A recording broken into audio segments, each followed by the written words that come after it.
Hi, and welcome to English-Fabule. Are you learning English? Great. Let's learn English with a very interesting story.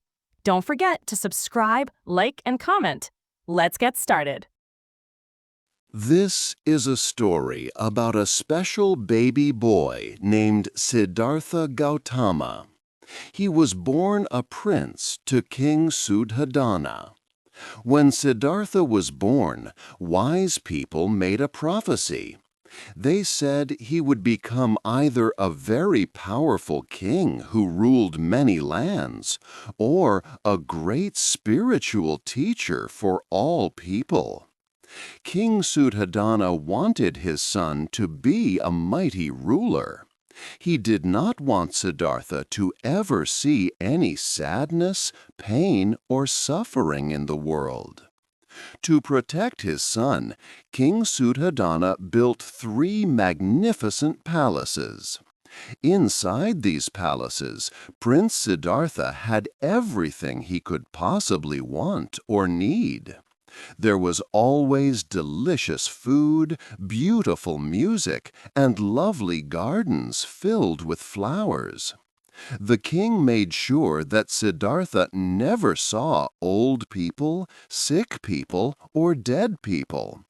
He carefully kept his son away from all sad things and harsh realities of life. For 29 years, the prince lived in this perfect, protected world, believing life was only full of joy and no difficulties. However, this plan to hide sadness did not last forever. One day, the prince left the palace walls for the first time. He then saw the real world and all its suffering. He saw an old man who was weak, a sick man who was in pain, and a dead body. These were new and shocking experiences for him. They showed him that everyone grows old, gets sick, and eventually dies. He also saw a peaceful, holy man who seemed calm despite the world's problems. This made Prince Siddhartha think very deeply about life. He realized that his life in the palace was not the complete truth. He wanted to understand why people suffer and how to find true peace and lasting happiness. This was the beginning of his long journey to find these important answers about life and suffering. 2. A Prince in a Palace. Prince Siddhartha lived in a grand palace. His father, the king, built it with great care. The king wanted to keep his son safe from all sadness. Inside the strong walls, the prince knew only beauty and joy. He never saw people who were old or sick. He never knew about pain or death. The king made sure that no bad thing could reach Siddhartha, keeping him completely sheltered. The palace had big green gardens full of sweet-smelling flowers like jasmine and lotus. Soft music filled the air from musicians playing silk strings. Dancers moved gracefully for the prince. Servants were always nearby, ready to help. They brought him delicious food and everything he wished for. Siddhartha lived in great luxury, like a beautiful dream. He had fine clothes, rich meals, and every comfort a prince could want. Prince Siddhartha grew into a strong and handsome man. He learned to ride horses well and was skilled in many games and arts important for a ruler. He married a beautiful woman named Yashodhara. Later, they had a son, a baby boy named Rahula. Siddhartha had a family, honor, and endless wealth. By all appearances, his life was perfect and full. Yet, with all this perfect life around him, Siddhartha felt a strange emptiness. It was not unhappiness or anger, but a deep feeling that something important was missing from his world. He lived in a place where old age, sickness, and death were unknown. How could he truly understand life when he only saw beauty and never any sadness or pain? His father's plan to protect him had kept real life far away. This lack of understanding created a quiet question inside Siddhartha's heart. He had everything a prince could wish for: a loving family, respect, and endless wealth. But he still felt incomplete. This feeling stayed with him for 29 years. It was a silent whisper telling him that there was more to know, more to experience, outside the golden walls of his comfortable home. He felt a strong need to find out what was truly real and important in the world. 3. Leaving the palace. Siddhartha lived a very comfortable life inside the palace. For 29 years, he never saw sadness or old age. His father, the king, made sure he was always happy. No sick or old people and no dead bodies were allowed inside the palace walls. Still, Siddhartha felt something was missing. He felt a deep emptiness, as if his perfect life was incomplete. One day, Prince Siddhartha decided to go outside the palace gates. It was his first time to truly see the world. What he saw changed everything for him. First, he saw a very old man. The man was bent over, his hair white, and his body weak. Siddhartha had never seen such a sight. His driver, Chandaka, explained that everyone gets old. This was a hard truth for the prince. Next, he saw a sick man. This man was in great pain, his body covered with sores, struggling to breathe. Siddhartha realized that sickness could happen to anyone, rich or poor. Then he saw a dead body. People were crying around it. Chandaka explained that all life ends. Everyone and everything will eventually die. These three sights, old age, sickness, and death, showed Siddhartha the deep truth about human suffering. But then he saw a fourth sight. He saw a holy man, an ascetic. This man had no money or fine clothes. He had given up everything worldly. Yet he looked very peaceful. This peace touched Siddhartha's heart. He felt a strong desire to find this kind of peace and understanding for himself. That night, Prince Siddhartha made a big decision. While his wife and newborn son slept, he left the palace. He rode away into the darkness with his driver, leaving his riches and his life as a prince behind. He cut his long hair and put on simple clothes. Siddhartha began a new journey, looking for answers about suffering and how to find true peace. He was 29 years old and knew he would not return. 4. Finding the real man. After Siddhartha left the palace, he began a new life. It is not easy to know exactly what happened next. The story of the Buddha has many parts that are like legends.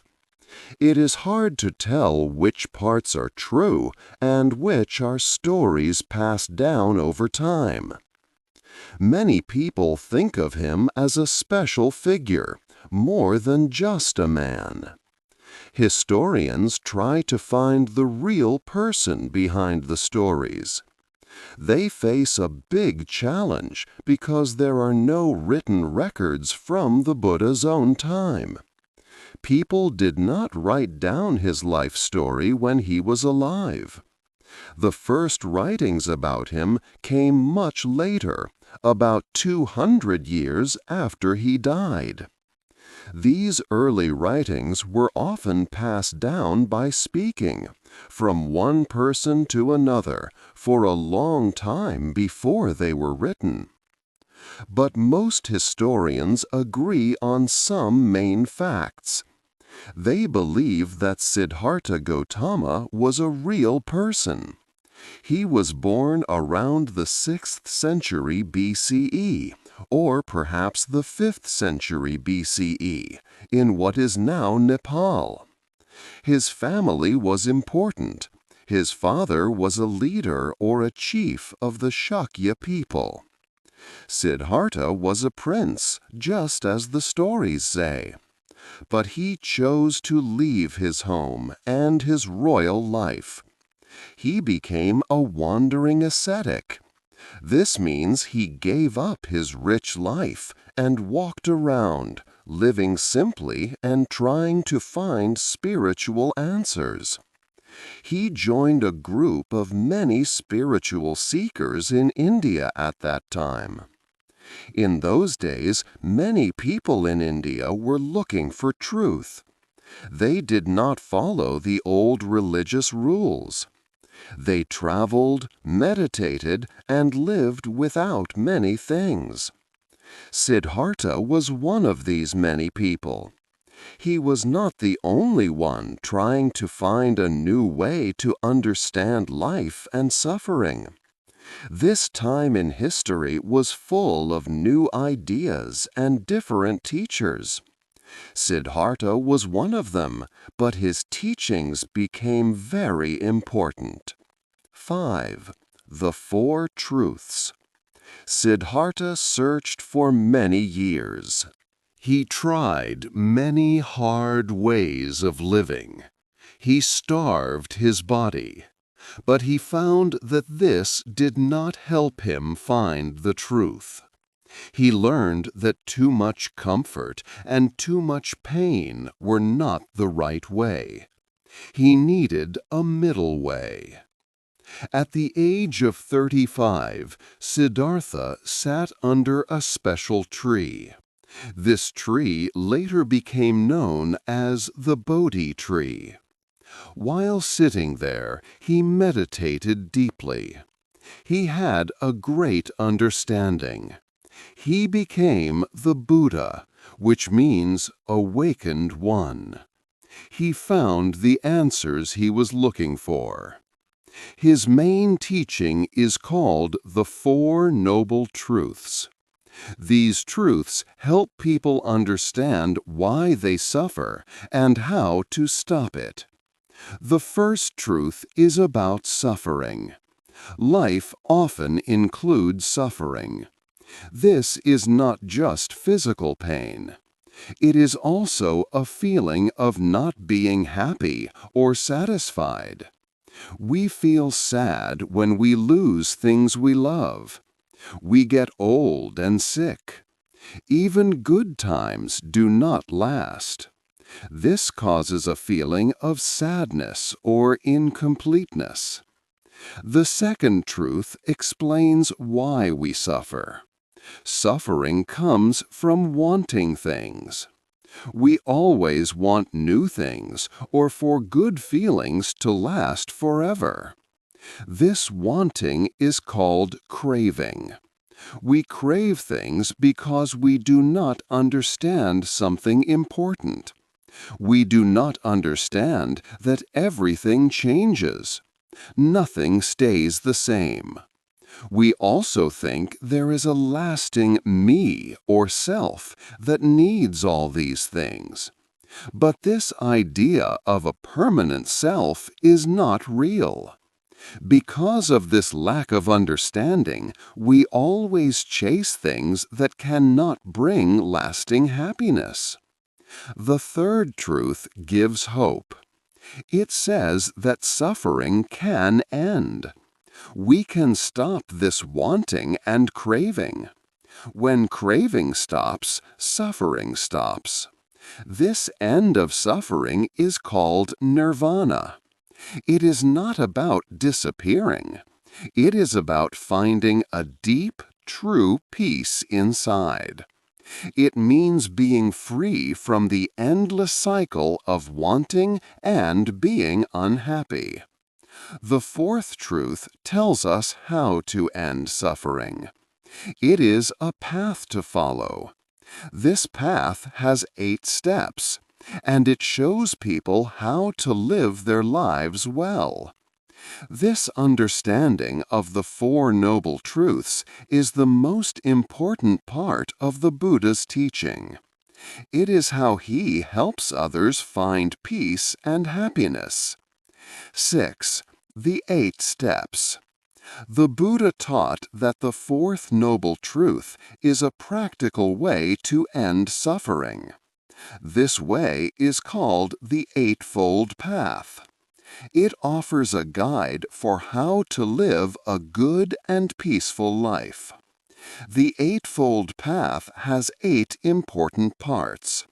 These parts are grouped into 3 main areas: wisdom, ethical conduct, and mental training. The first 2 steps focus on wisdom. The first step is called right view. This means truly understanding the Four Noble Truths that the Buddha taught. It also means seeing how our actions create consequences, a concept known as karma. The second step is right intention. This means having pure and good thoughts. It is about wanting to be kind and helpful to others, and letting go of greedy thoughts, hatred, and confusion.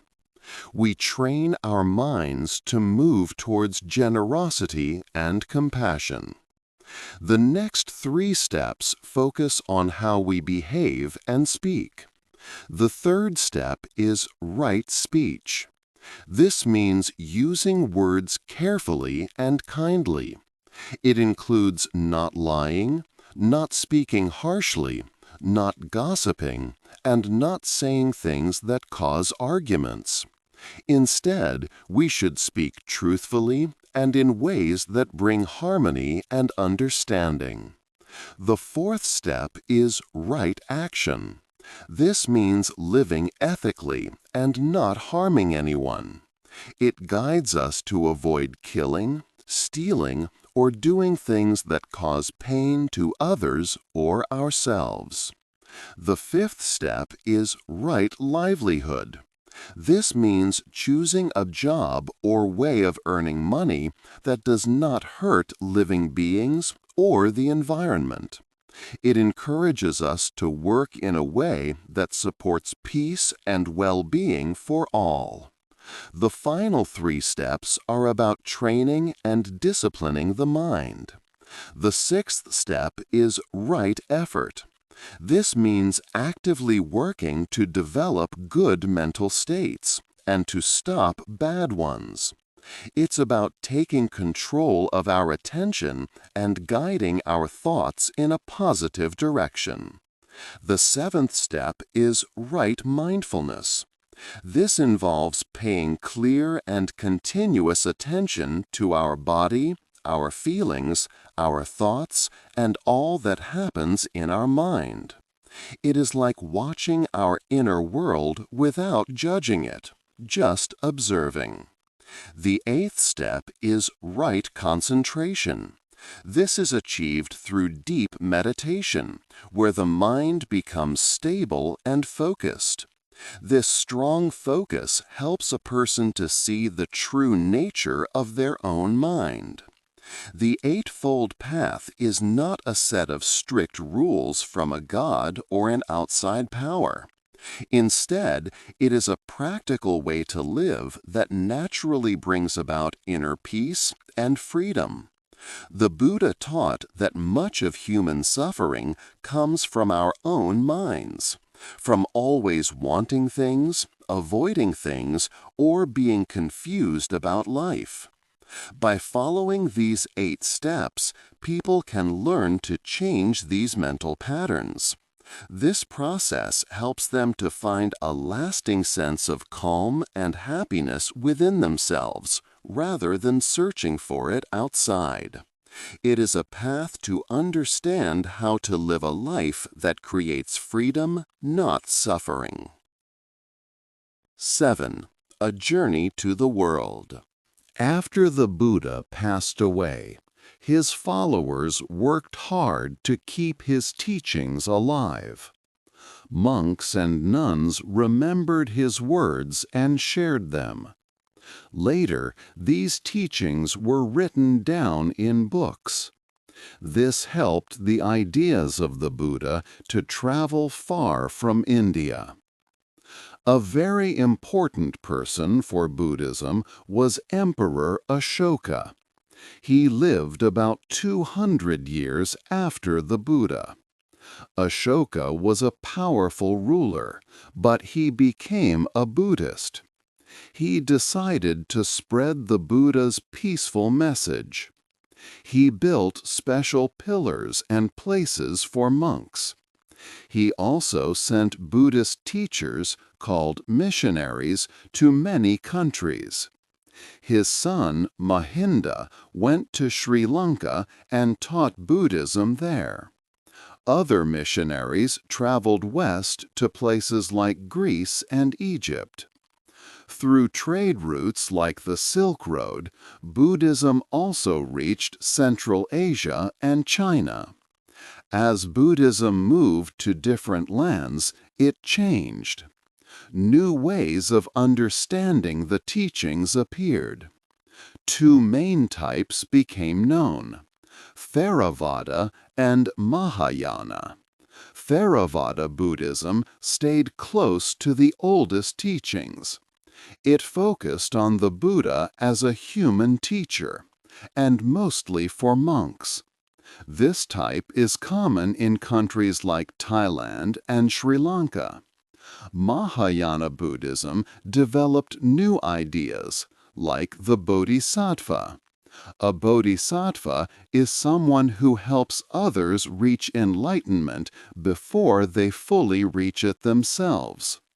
Mahayana made Buddhism more open to all people, not just monks, and spread widely in countries like China, Japan, and Tibet. In China, Buddhism mixed with local ideas like Taoism.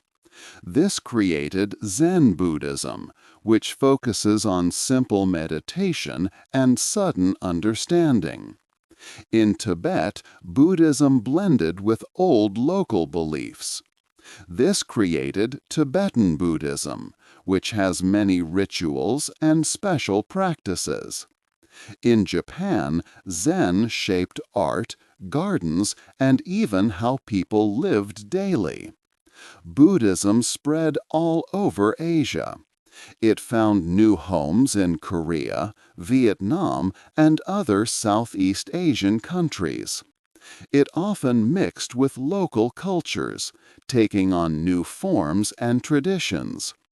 It is interesting because the Buddha taught people to let go of power and things, but his teachings became important to many powerful kingdoms and cultures. Even though it spread so much, Buddhism almost disappeared from India, the country where it started. Other religions grew stronger there. But the main idea stayed the same: that suffering comes from wanting things, and we can find freedom by understanding this. 8. The Buddha now. Today, the Buddha's ideas are very well known. Many people around the world use practices like mindfulness. You can see his image in many places. His teachings are in apps for phones, helping people reduce stress. Some business leaders also use meditation. However, some people say that the true meaning of the Buddha's teachings is sometimes lost. They call this McMindfulness. Mindfulness then becomes just a way to feel less stressed or to be more productive at work. It is used to help people fit into systems that might cause suffering, instead of questioning those systems. The Buddha taught mindfulness as part of a bigger path to understand greed, hatred, and wrong ideas. It was for liberation, not just less stress. Scientists are now looking at how meditation changes the brain. Research shows that regular meditation can change how the brain works. It can make the part of the brain linked to fear less active. It can also make parts of the brain stronger, helping with attention and feelings. This shows that ancient practices have real effects on our minds. The Buddha's story is not about a god. It is about a person whose ideas about the mind are still important today. For example, the Buddha taught that there is no fixed, unchanging self. Modern science, like neuroscience, also suggests that the self we feel is built by our brain. It is not something permanent. The Buddha asked people to test his ideas themselves, like a gold worker tests gold. This open way of thinking is like modern science. His insights are as useful now as they were 2,500 years ago. They help us understand suffering and find peace. What do you think is the most surprising thing about the Buddha's ideas in our modern world? Hey there! Just a second before you go. If you learned something new today, please give this video a like, write your thoughts in the comments, and subscribe to the channel. It only takes a second, and it really, really helps to create even better English videos for you. Your support means the world. Thank you.